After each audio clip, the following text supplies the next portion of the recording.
Back, baby. We are back. Coming at you with another episode of Anything and Everything. Yes. How you doing today? I'm doing amazing. Great. Sorry for the earbud users. That was probably pretty loud. Oh my gosh. So go right ahead. What are we talking about today? Asking for help.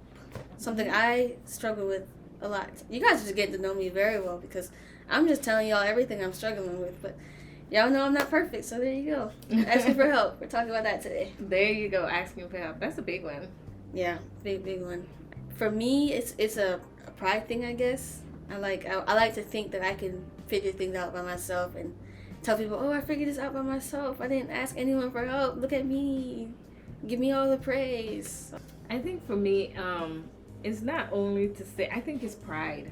For me, it's like pride. I don't want to make myself vulnerable to ask for help because I feel like coming from the islands, you know, we've always been told it's your business. Mm-hmm. Nobody needs to know. So I think when I don't ask for help, 9 out of 10 times, it's not necessarily because I know beyond a shadow of a doubt I can figure it out. It's more I don't want to be vulnerable with somebody and tell them that I'm struggling with something. And for me as well, it's people look at me and they think I'm like 15, so they automatically feel inclined to help me and stuff, and I just want to show everybody that I don't need your help, basically.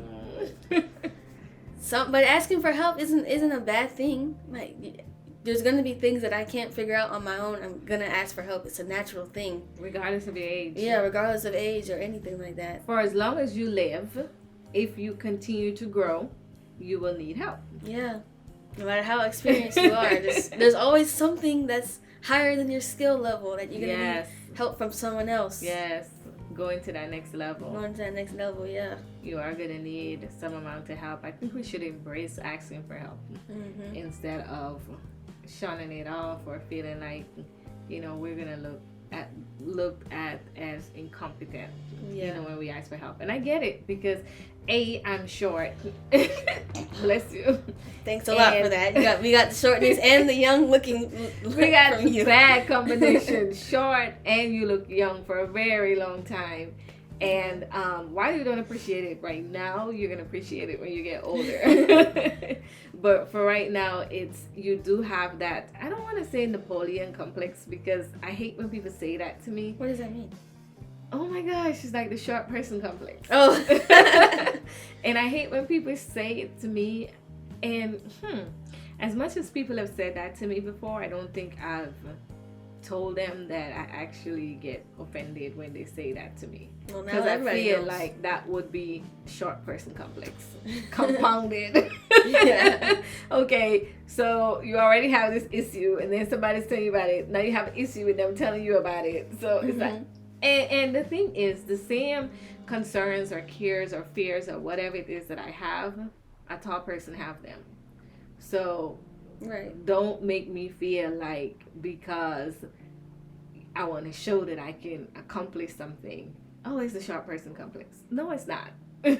No, it's not. And I'm aggravated when people say it, so stop saying that to me. So you're young and you look good for your age and you're short, and so I feel like you always have to not prove yourself, but prove yourself. Yeah. Another thing is, for me, I would go to somebody that I often ask for help, and then I reread the messages, and I'm like, oh my gosh, I keep asking for something. And then I feel like I'm a bother if I keep asking for more stuff. So I just like, okay, I'm not gonna ask them right now. I'm gonna try to figure it out myself, and then if I get really desperate, I'll ask them for help, which is a terrible habit because then I'm tiring myself out. I'm gonna burn myself out trying to find a solution when I already have the solution, which is just to put my pride to the side and ask them for help. It's simple. It's not brain surgery. And the thing is, 2 things. The first thing is you actually set yourself back, like you said, with time and with energy. And you're asking God every day to make the resources available to you for you to grow and for you to become. And when he makes those resources available to you, pride comes in and steal it from you. Right. You know, because now pride steps in and say, oh, I'm asking too much. And that person didn't even say that. And that person's probably happy to help. There's people I am happy to help when they reach out to me, regardless of how many times they reach out. I have no problem with it. And so when they tell me, I'm sorry to keep asking, I'm like, Yeah. I didn't even say that was the furthest thing from my mind. I wasn't even thinking that. So it's our own negative projections or our own insecurities that's saying to us. And then you have to check if you think that way about when you're asking. Do you think that way when people are asking you over and over and over and over? No. And if you don't think that way, why would you think people are thinking that way of you? Somewhere along the line, you thought about that about someone.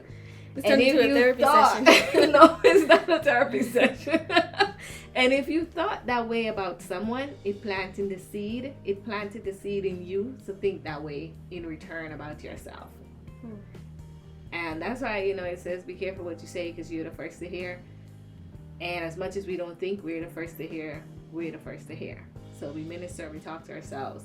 So if at some point, or if there's been times when you think to yourself, they're constantly asking me this, or they're constantly coming to me for something. Well, now, when you're going to somebody else constantly, you're projecting that same thing, because you judge situations based on your predisposition. Yeah. Now that I think about it, I am that person. I don't really like. I'm telling that myself. I don't really like to be texted constantly. Like, if you know me, my phone is always on do not disturb. Yes, it is so annoying. Because I don't like people texting me constantly. Like, when I'm doing something, I want to focus in on that. I don't want any distractions. So I guess I'm putting that on myself when I'm doing that to other people. And I think I become a bother when in reality I think other people are that bothered to me.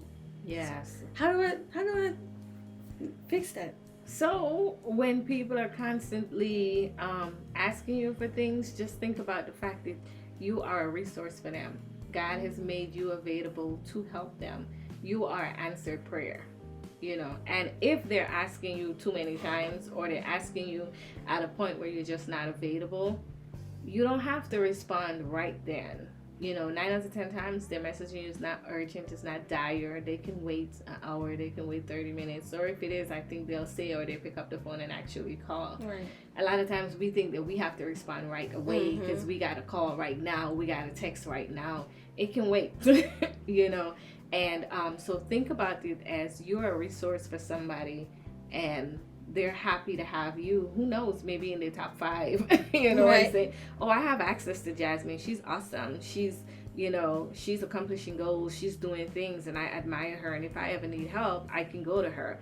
So you on the other side, you have to think about it that way. I am a resource for some people. They constantly come to me because they get what they need. Thank God for giving me the capacity to serve them. And ask God to help you when you are at your end in the natural. So like, God, I need help. Extend my capacity. Give me grace for this person, or give me grace for this situation.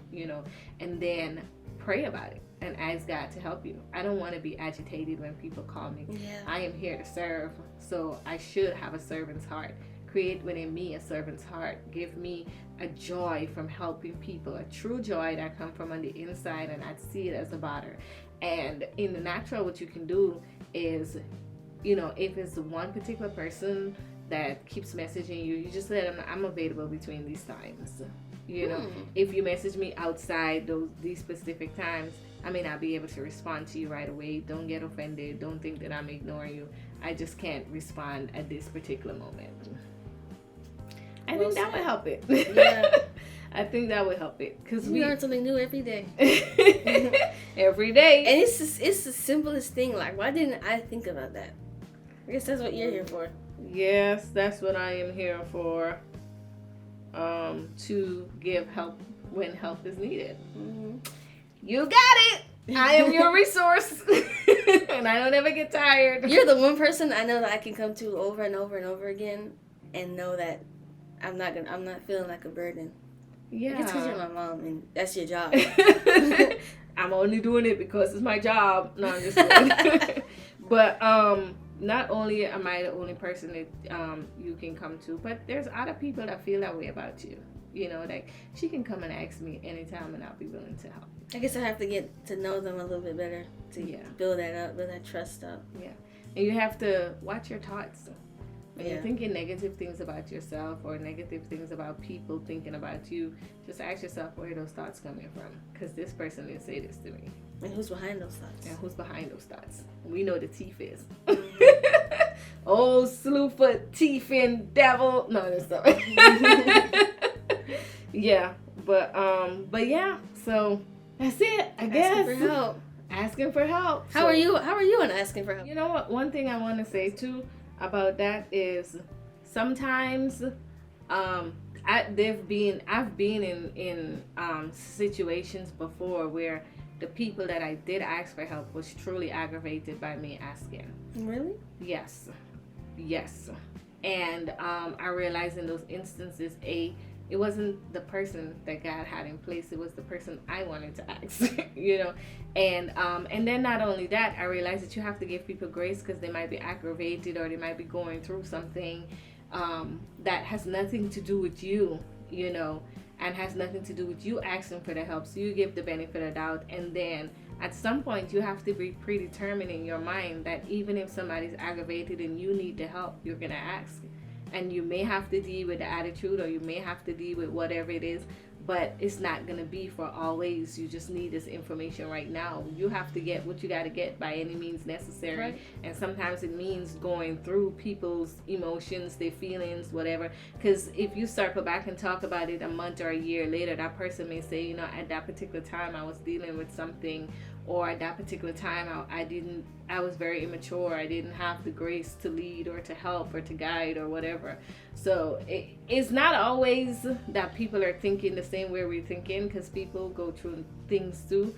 But regardless of whatever it is, it's positioning yourself so that when you ask, you're asking for from a pure place, and when people ask you, it's the same in return. And in the instances where it's not, and people are truly upset or aggravated, it doesn't force you into negating what you need because of somebody else's emotions. I think that's it. We're done. Let us know, what are some of the things that you struggle with asking? What are your thoughts? How do you feel? What are you working on? But regardless of whatever it is, I would say if you need help, ask. Don't be afraid. And if you ask one person and they can't, go to the next person. Go to the next. Keep on going until you get what you need, because the Bible says, he that asks and continues to ask will get what he's asking for. What scripture is that? It is Matthew 7:7-8. Asking you will receive, seeking you shall find, knocking the door will be open. For those who consistently or persistently ask, I believe it says, shall receive what they ask for. The door shall open, they shall knock. Check it out, Matthew 7:7-8. You can read it in the NLT versions. You can read it in the Amplified or the Amplified Classic. But I think the Amplified is the version that I really, really like. Go find it. And we'll put it in the... I will put it right now. In the description or in the video? In the video. Yeah. It's going to be right here. Put it in the video right here. Okay. Yeah. But that's it. That's this episode of Anything and Everything. Tune in for the next one. Yep. Until next time. Keep on asking.